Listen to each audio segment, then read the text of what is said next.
All right, good afternoon, everybody. Welcome. I'm Scott Kinney. I'll be moderating our panel today on leveraging technology to improve workplace culture. You may have come into this session because you're interested in the topic of workplace culture. You may be interested in how learning and learning technology can advance cultural goals. Or you might have just needed a quiet place to sit down for a few minutes and get away from the chaos. No matter which of those it is, you're welcome here. We're thrilled to have you.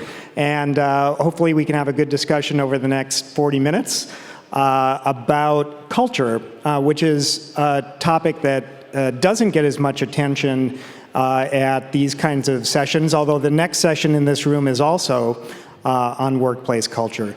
So before I turn it over to our panelists, I want to just share a few statistics with you to try to frame this up from the Great Resignation, which is now being reframed as the Great Reshuffling.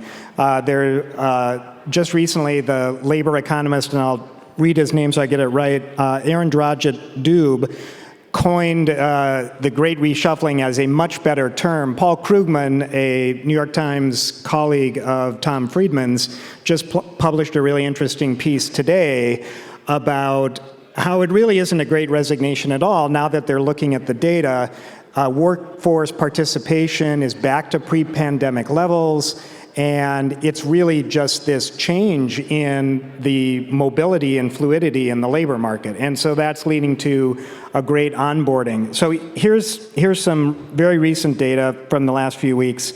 In 2021, 48 million people quit their job. That's an all-time record. 44% of today's employees right now are in the market looking for something new, 44%. 3/4 of them are actively looking for new jobs. The other quarter are planning on doing that within the next month.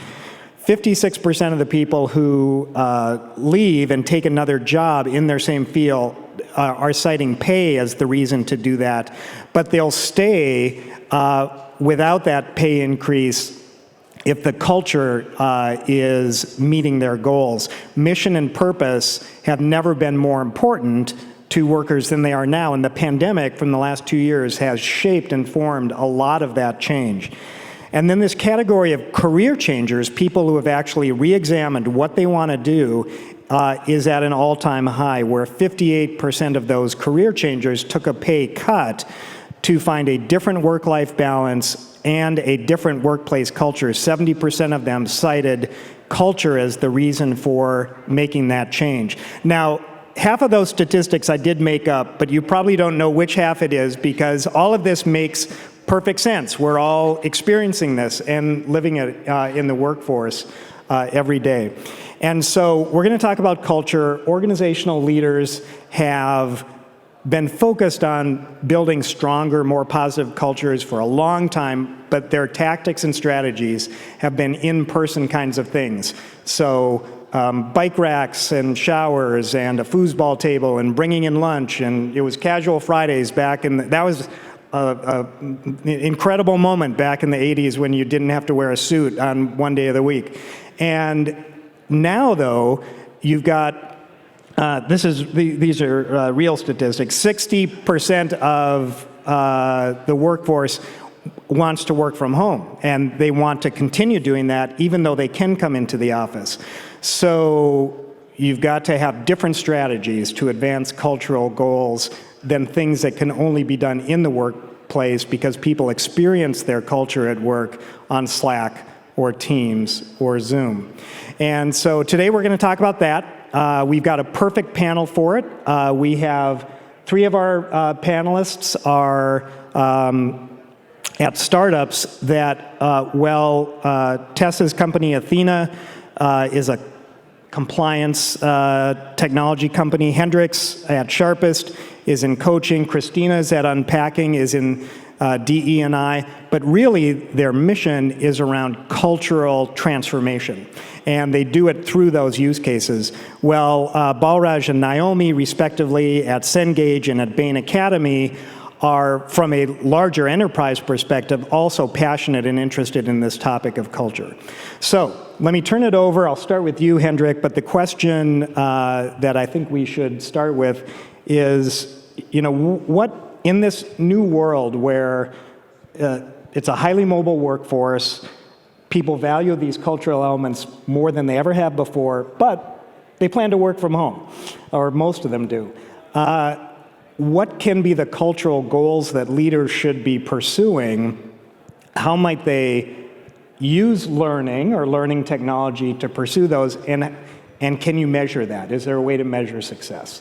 Yeah, great. That's a complex question. I tried to dissect it a little bit. So when we at Sharpist think about culture, for us, culture really is a set of behaviors that we can, as an organization, either implicitly or explicitly all agree on.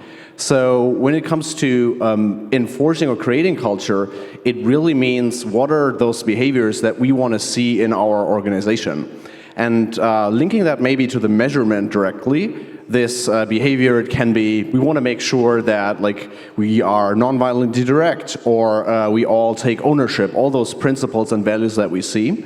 And when it comes to measurement, for us, really the first way to measure is, do we see that behavior present in our organization? Of course, that's pretty tricky now in the digital, where we mainly meet in video calls, or as you said, on Slack or Microsoft Teams. This is where then for us the more ultimate variables become helpful, which is, how does employee attrition look like? How does my employee net promoter score look like? Or even at some point productivity. So really tying behavior as a first indicator to those leading indicators of eNPS, for instance. Yeah. Kristina, you do a lot of different things, but you're focused at Unpacking on creating more inclusive workplaces. That has become a real priority for so many organizations over the last couple of years. How do you think about that as a cultural enabler, as a cultural goal, and is that measurable?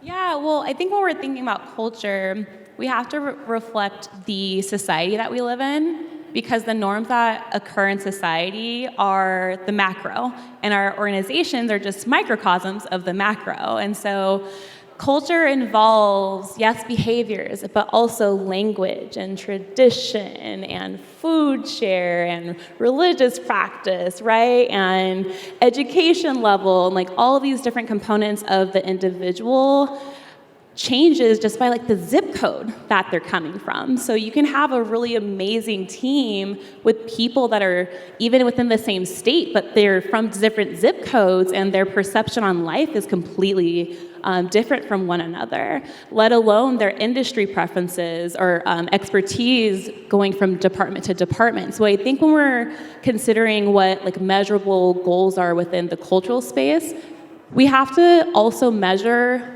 how what we're doing at work is reflective on what's going on in society. So it's not just, hey, are you satisfied with how well the DEI practices are, or how well your supervisor is implementing X, Y, and Z. We should also be asking, how many times have you called out of work because of harm related to your cultural identity, right? Out of this list of PTSD symptoms, how many are you currently experiencing because of harm related to your cultural identity? And those are really important components that an organization needs to understand in order to provide a mental health, a psychological health, a physical health that is conducive to be a productive worker in the long run. An inclusive culture is something a lot of leaders are trying to create within their organizations, and they may be coming from a place where it's not, if you measure some of these things, it's not considered to be inclusive at all. A lot of workplaces are perceived that way by many of their employees. Do you personally or through Unpacking, do you have a point of view on, if it's a remote workforce, is it just a different version of the same challenge, or is it fundamentally something different? I think when we're looking at remote, that gives a greater opportunity for international experiences to come into this space as well. So when we're working with enterprise clients, we see different language barriers that come up. We see different cultural understanding for like what may be a norm, even around like what is a disparity gap within the United States context may not make sense to a Canadian or someone that we're working with in Mexico or in France, et cetera. And so I think things around even just having common vocabulary and like language understanding is really important. That's a core learning component of the unpacking modules with our courses. Tess, you might have the highest degree of difficulty of all trying to advance cultural objectives through compliance training. So talk a little bit about that and where the levers might lie, what role technology can play in that, because everybody has to do compliance training, so they're going to be a part of it. Yeah, no, I appreciate both of your input here. I want to build off of what you've been saying. So I agree that I think of culture as this, how do you behave? How does one behave in the workplace, right? And I believe Kristina would agree with me that diversity, equity, inclusion is the foundation of having that at a corporation, but then having a company actually create a framework and a language around like, here are the ethics at our company, here are our values. And then there's going to be inevitable tension between what people are bringing of their own backgrounds to the workplace and how the company wants them to behave. And so that's something we deal with every day in talking to chiefs of compliance, chiefs of ethics, chief people officers, heads of DEI. They're like, how do we manage both of these things? We want to respect and acknowledge, but we also want everyone, whether they're distributed across the US or distributed across the world, to all work at this standard that we are setting. And so that's where the compliance side of it comes in, is like everybody needs, and the education part comes in. It's like everybody needs to learn what these standards are, and we expect people to live up to this. But at the same time, like the intention behind it is that we're all treating each other in an equitable way. And so that's, how we think about, it's like not just compliance training for check the box sake, but we're actually building a better workplace along the way and building a better culture. And so some of our customers at Ethena, like Netflix, they're like, how do we measure this, right? And that's a big question. And so we've been thinking a lot about how do you embed measurement of ethical behavior into products, for example, into learning products. And one way of doing that is just small pulse surveys that are checking in along learning moments and over time, really. So for our module on bystander intervention, we ask learners, how confident do you feel intervening on behalf of a colleague after witnessing a harassment incident? Usually it's pretty low, right? And then after the training, months later, we check back in and we see a big increase there. And so it's hard to capture that, but that's all data that then the compliance or the learning teams can take back to their board and say, hey, we're really working on trying to empower our employees to feel confident in speaking up in these situations and to living out our set of standards of ethics and behavior over time. So just a few thoughts there. Naomi, how about at Bain Academy, you work with your clients, not always large enterprises, but probably a lot of those. How important is cultural transformation to them, and is this fact of having so many remote employees and needing to leverage technology maybe more directly, is that part of how you think about what you do and how Bain Academy goes after this? Yeah, so at Bain Academy, our strategy is to embed in whatever solutions our core consulting teams are delivering. So then you might think, oh, we're probably very focused on, say, procurement training or strategy training. But it turns out the framing around a lot of our learning programs is actually around organizational and cultural change. So when, for example, we're supporting a big agile transformation and my team comes in to do a bunch of agile capability building with leaders down to teams, oftentimes that initial framing of why are we even here in the room has to do with a lot of cultural improvements that the company wants to make. Sure, there are business outcomes, there are productivity improvements that we want, but I think everyone realizes right now that it's not so much a war for talent where we can just acquire talent. It's a war for talent where we need to develop and retain talent, right? More so now than ever before. And so there's this onus on all the leaders within the organization to make it a more fulfilling place where people are developing, where people feel a true sense of belonging. I wanted to add something to what both Kristina and Tess were saying when they were talking about measurement. So aside from all of my experiences with my clients, just looking at Bain as a large company, we just refreshed our operating principles over the last year. And part of how we're measuring how we're doing and embedding them into the culture is a lot of different ranges of types of, say, pulse checks, like you were mentioning. So we've got the biweekly pulse checks that people on every team fill out. And some of the things that they're rating have to do with behaviors tied to those operating principles. We have, of course, things like quarterly office pulse checks about how you're seeing these principles play out in improving the feeling of connectedness, the feeling of, again, just belonging and inclusion within the company. So I think that, yes, we look for the end indicators that Hendrik mentioned around less attrition or less absenteeism, which could be driven by things around lack of well-being or mental health and whatnot. But there are many ways to just take those pulse checks, even if it's more informal, to see, are people seeing these behaviors play out day to day?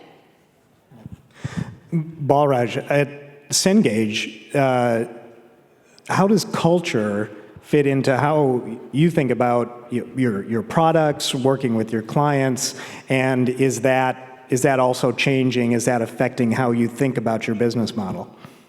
Yeah, I mean, at Cengage, we've always prided ourselves on having culture as a cornerstone of what we do. We've gone through a lot of changes, going from being a sort of largely print publisher to being a large sort of ed tech-based company, and there was a lot of change along the way. So, as you were mentioning, that you can't do that unless you're going to, source the culture from the group. And I think this was a big, part that we felt was very important, was that you needed to go and reach out to, it's a 4,000 or 5,000 person company, but we wanted to hear what the culture was, because the culture is a shared set of norms and behaviors. So you have to source that from the group. You can't just write it on a piece of paper and then sort of dictate it down. Now, we've developed that, and we've found it to be, very central to how we operate.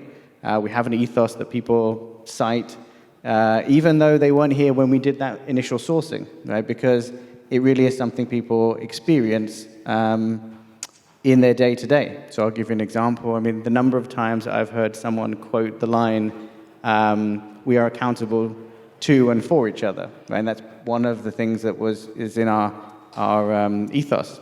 And that's, generally you hear that in meetings when someone's not doing that. And the culture, I think, is people being free to actually point out when that is happening and when it's not happening.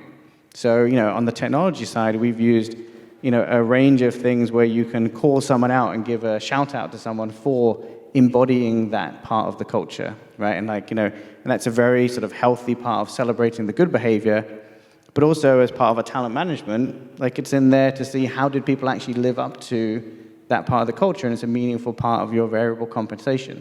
So we've tried to put it there because if you get that right, then whatever business changes or business model changes that you need to go through, you've got a bedrock to actually, that's going to be constant, and that's the culture, because the business model is always going to change around you. Yeah.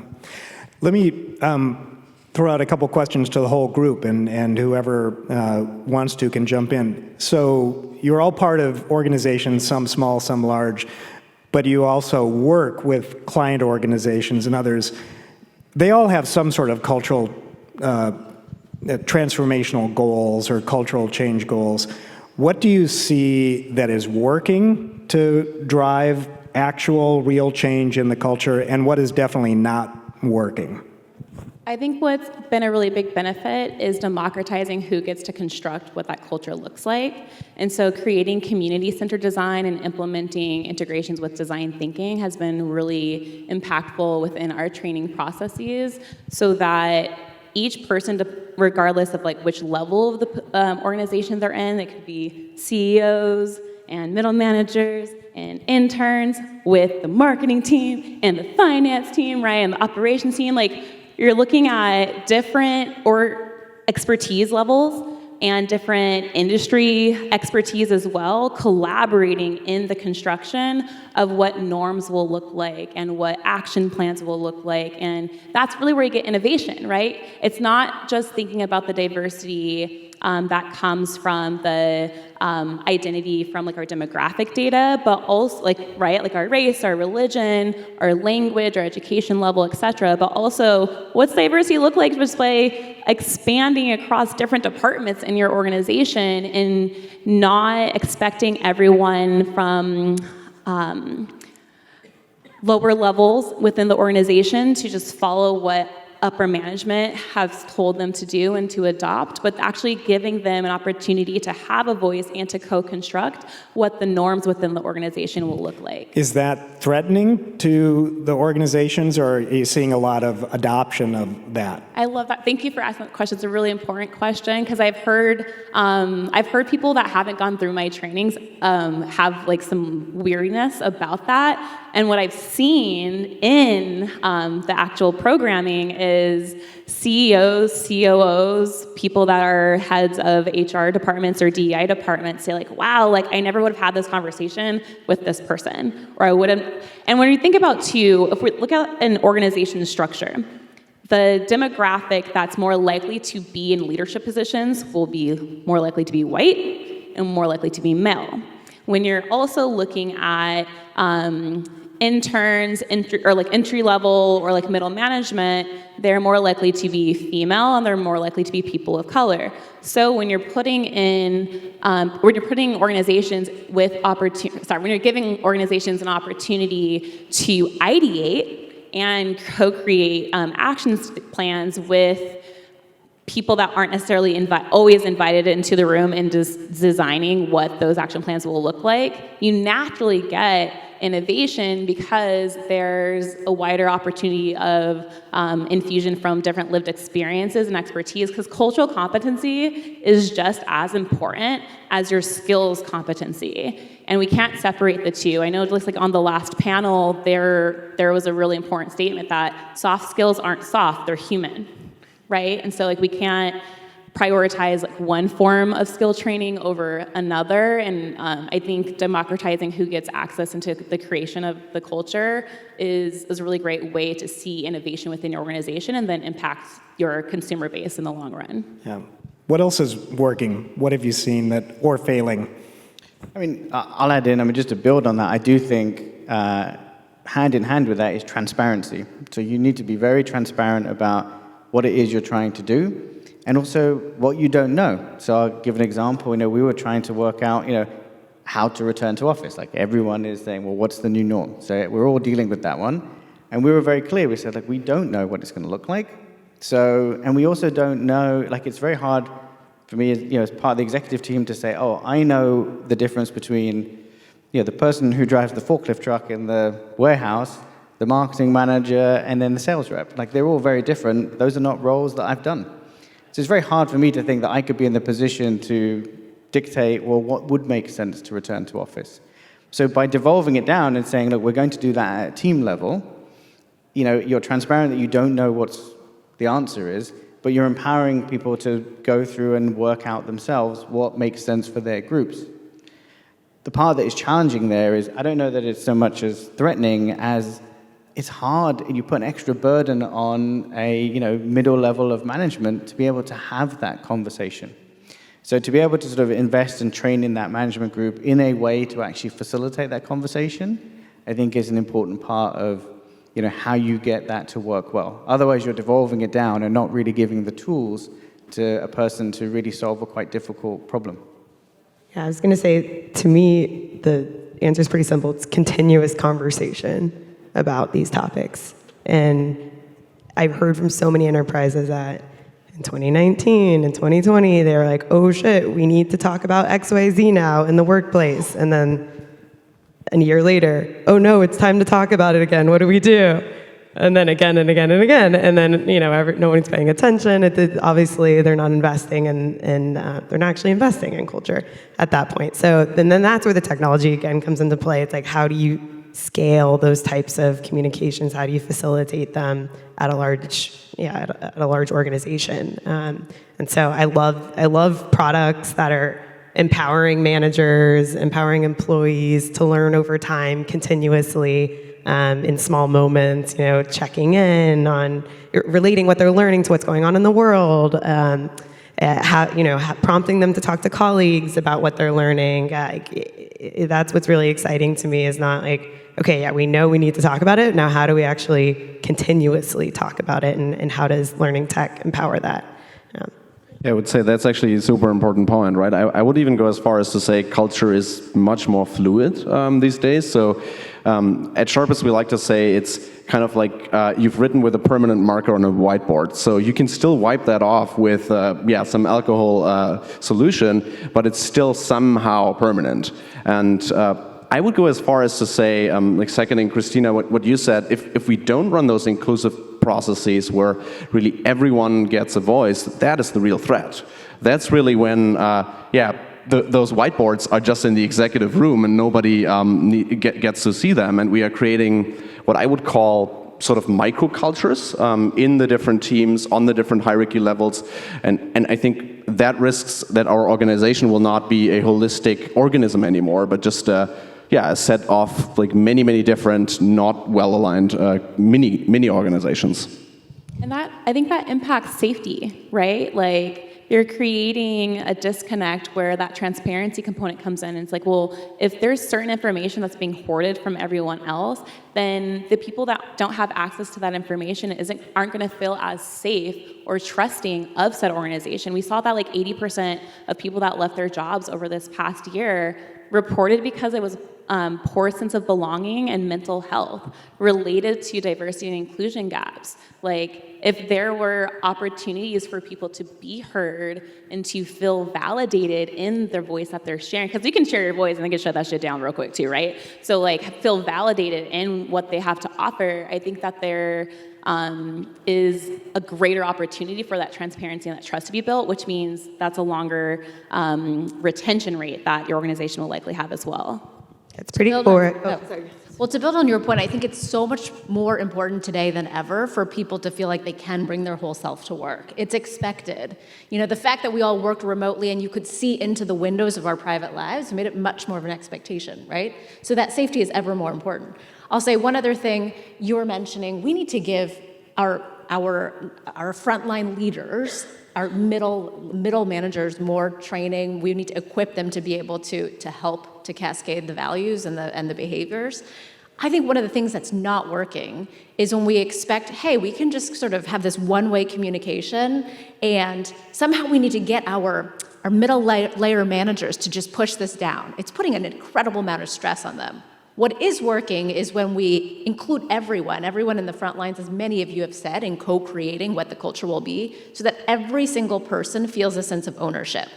It makes it so much easier for our various supervisor level people if it's not something that somehow they're just stuck, having to somehow like bridge the gap between what the leaders above them say and then what all the people below them don't even really feel like they can relate to, and somehow that middle layer just has to push it through. So we need to, there's so many reasons why we have to be inclusive, the safety piece, but also in a way, like supporting many of our frontline and middle layer managers as well.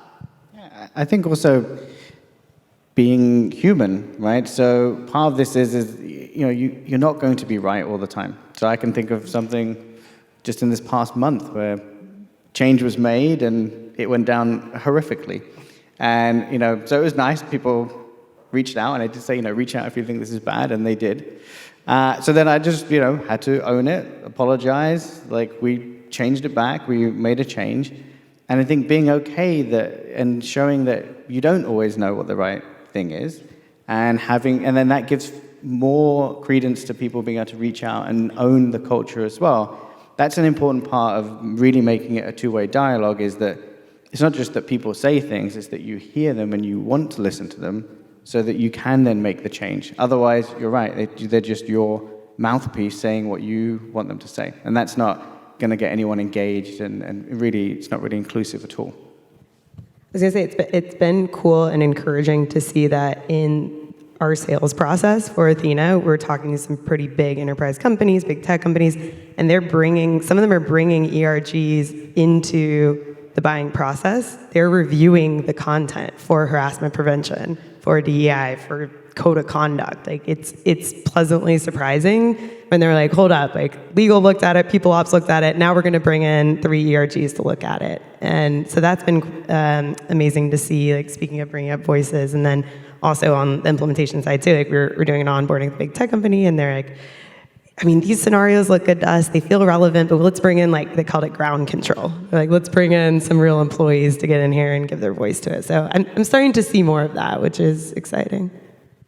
One thing I wasn't really expecting 2 years ago when we sent everybody home was that communicating with your colleagues through Zoom and Slack would actually give more people a voice. It's far from perfect. Not everybody has that same experience, but it sort of did. Everybody had the same size box, and simple tools like random breakout groups when you don't have a topic for the meeting otherwise. It's everybody's favorite thing. They get to talk to people that they, to your point earlier, that maybe they don't know, and it's culturally a great experience, and you only have to frame it up very slightly, like maybe talk about this topic, and then there's ownership, and that as we go to maybe a more hybrid or more fluid work environment, are we going to lose ground? Is it going to get better? I think people's expectations will stay high. I think it's a challenging one indeed, because I think right now we are experiencing a time where first ever hundreds of people at the same time could join a culture creation process, right? Through tools like Miro, for instance, where suddenly everyone can be together working on that whiteboard. That's just a beautiful opportunity. So how we approach it in our company, most likely when people go back to the office right now, we will stick with those digital tools. And actually, we are most likely going to be a remote-first organization that allows people to get together in the office, but the documentation and really a lot of the culture building and the collaboration will take place in the digital, and will hopefully, I hope, never move away from that anymore, because I think the degree or the full magnitude of inclusion that digital tools allow us to afford to our organizations is just irreplaceable, to be honest, even by a conference like this, yes.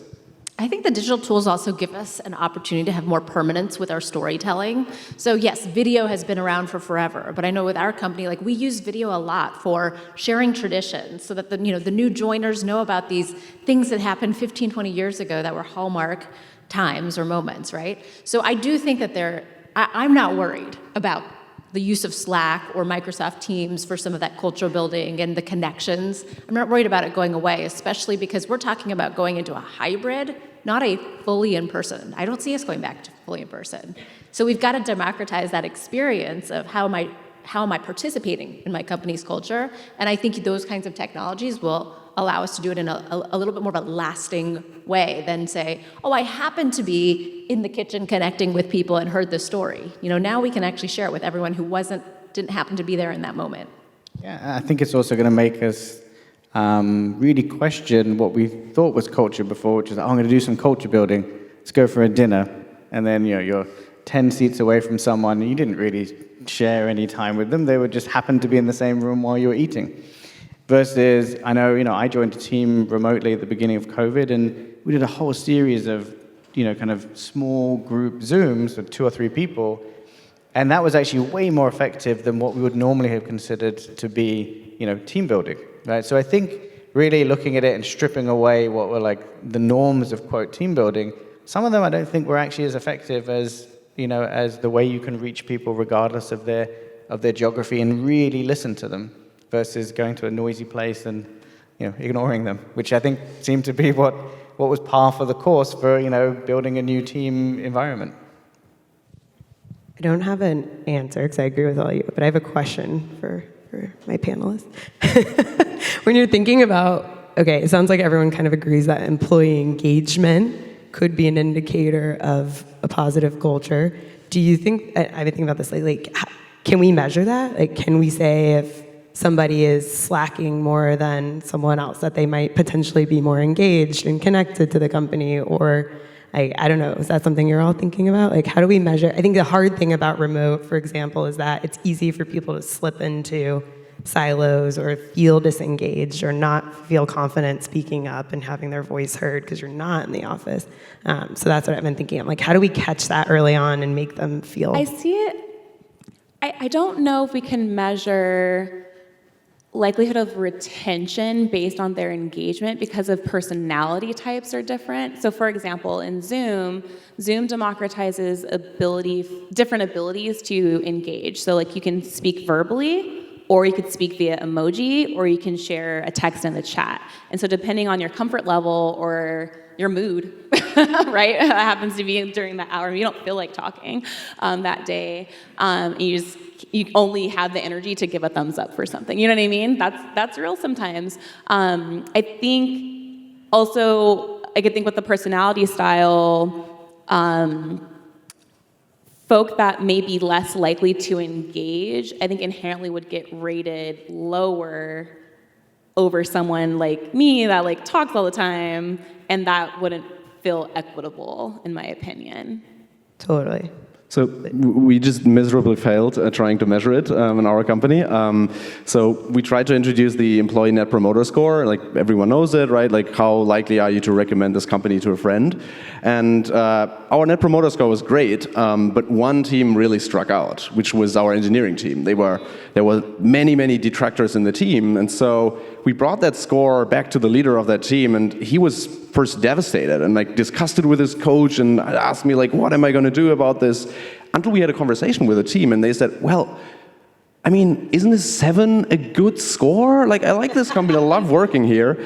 So what we look at instead now is really, do people actually recommend the company? So obviously, it's hard to pin that down on an individual team still, but we look at how many applicants have they brought into the application process. And I hope at least, like, let's see whether we fail with this one too, but I hope at least that this is going to be a much better indicator how engaged or at least how affiliated our employees are to our organization. And ultimately, people vote with their virtual feet, and so you can look at turnover and turnover's high in a lot of places, but some places it's not.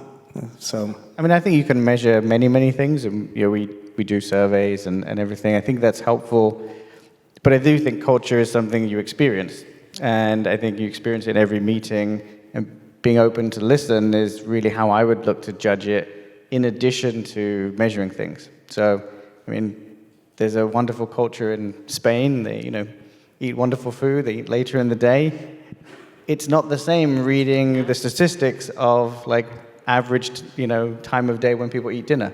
That's not the same as going there and experiencing the culture. So, for me, you have to go and be in various meetings, see how people interact. That, I think, is how you get a true measure of like what people are saying and doing, that gives the color to the statistics that you can measure. So we have 2.5 minutes left, 30 seconds each. Let's do some predictions. 5 years from now, what will be one of the big cultural issues that companies are facing? We've had so many of those come up over the last 3-4 years. 5 years from now, what else will business leaders be dealing with? We'll just go down the line. Hendrik. I would say, a little bit like mentioned earlier, how can we create one consistent culture across the entire organization as opposed to many micro cultures in the organization? I think our teams will continue to become more diverse, and so I think that the topic of inclusivity will be even more important. And I know that's not game-changing because that's top of our, our conversation today, but I think it will continue to be one of the most important priorities. Yeah, I think companies will have 2 sets of customers they sell their products to, and then their employees. And I think it's going to be interesting to see how that labor market is actually satisfied by the companies. A little of a hot take, but I don't think companies will or should necessarily care about retention. I just think the reality is talent's going to be mobile, and they need to figure out in a compressed time period, have a great onboarding experience, let someone add a lot of value and impact, learn a lot, and then support them when they move on. And that's just going to be a different motion. I want to follow up with that conversation. That's good. I think sustainability. I think with climate change being a really huge force that we have to pay attention to right now, I think seeing how benefits change or how incentives for corporations to create work from home incentives for people to be more sustainable within their homes is going to be interesting, and I'm looking forward to seeing how that changes over time. Yeah, those are great. Well, I think if there's a note in all of those, that it's an underlying optimism that these are some good trends. The fact that people are seeking greater meaning, more of a voice, being part of a more inclusive culture, and then if they are not experiencing that, being very willing to move to some place that does offer that kind of experience. That's an optimistic way of thinking about what it might be like in the future. Please join me in thanking our great panel today.